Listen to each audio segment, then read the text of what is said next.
Hello, friends and family. Thank you so much for the way that you've reached out to our family and loved us so well in the past couple weeks. It has meant more than you will ever know. My name is Mike. I'm Richard Dortch's grandson, and I have the privilege of talking for a little bit about Pop's life, and I want to honor him and the example that he was, and the grandfather he was, and the man that he was. And I can't think about Pop without thinking about my grandmother. We all call her Mim or Mimi, and Mim, I love you very much. And Pop is a great man for sure, but we all recognize that behind or beside every great man is a woman, and sometimes she's rolling her eyes. The way you've loved him, the way that you sharpened him over the years, and the way you've served him through thick and thin and through anything else, made him a better man, and is a fantastic example to all of us. And I love you very much, and I wish, as Pop would say, I could give you a big hug. Just come on in. I want to tell you guys a little bit about Richard Dortch when he was at home. And first of all, he was my father figure.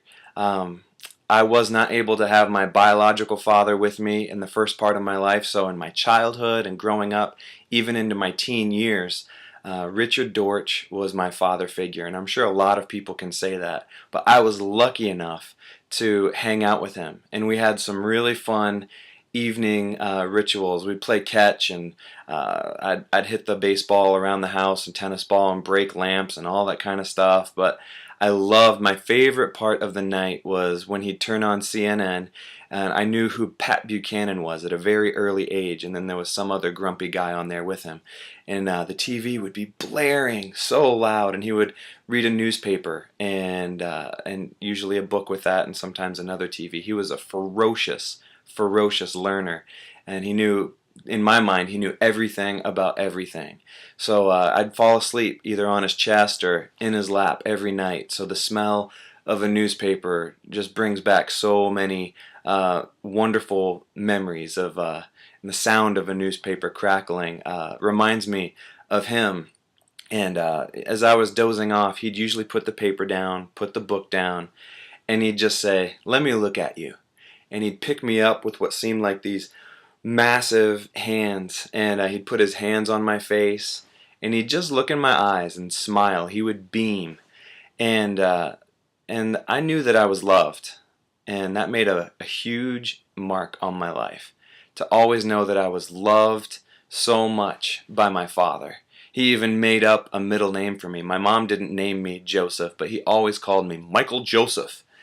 And as I studied the scriptures and learned more about what that means, I am so proud that he would ever call me that. And I say that because I feel like he did that for people. He maybe didn't express it in the same way, but as I've heard other people talk about him, he loved people, and he loved them really well. And didn't matter where you came from or what your behavior was. He recognized that every person had value and were worth something to God. And that was a huge gift he gave to me, just to say, "Let me look at you."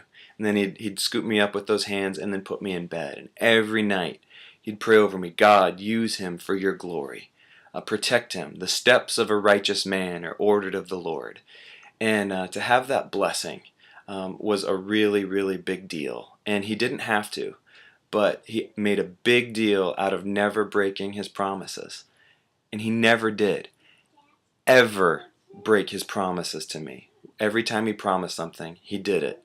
And it showed me what God is like a lot. And he wasn't perfect, for sure. He had his quirks.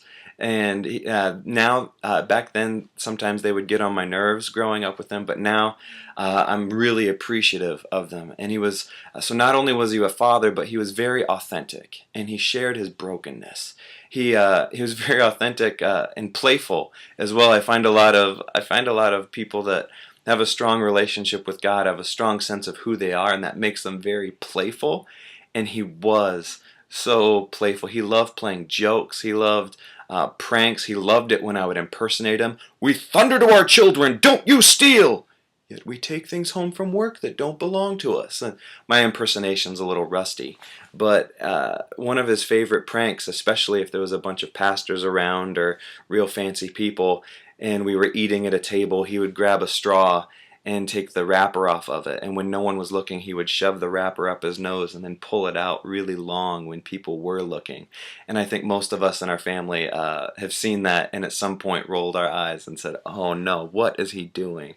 But I appreciate that because I knew that it mattered more to him what God said about him. Didn't matter as much what people said about Pop or what Pop said about himself. His trust and his hope was in what God says about him. And I think that's a great lesson for all of us. So he was a great father. He was extremely playful, and he shared his brokenness with us. Like I mentioned, he was quick to apologize if he lost his temper, quick to apologize if he did mess up, and he was a great example in that to all of us. I'm sure as pastors, but also at home, he was never ashamed to admit that he wasn't God and that he wasn't perfect, and he actually reveled in that fact and was proud of it, because when we're weak, he is strong. And I'll never forget, just a couple weeks ago, having the privilege of taking care of him. I was helping him actually into the restroom, and I had to pick him up. And it was this weird role reversal where I was picking him up. But then the facilities were behind me, so and it was a tight space, so we were doing this little toilet dance. And he looked into my eyes and just started laughing. He cracked up. And he said, "Thank you. I'm sorry you have to do this.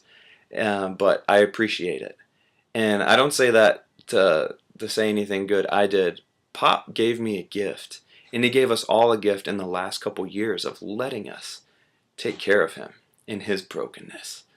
It was beautiful to watch him receive, and for us to get healing from his wounds, and as he was just there with us.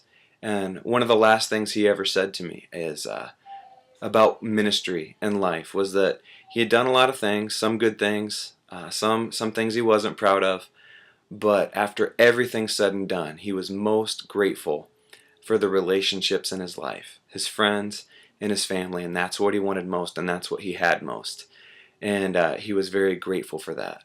And I'm grateful for the way he finished the race. He ran a lot. He ran quickly. He ran, he jumped, he crawled, he did whatever it took. But he finished. He finished so very well. And I'm very proud of him for that. Thank you guys again for loving us.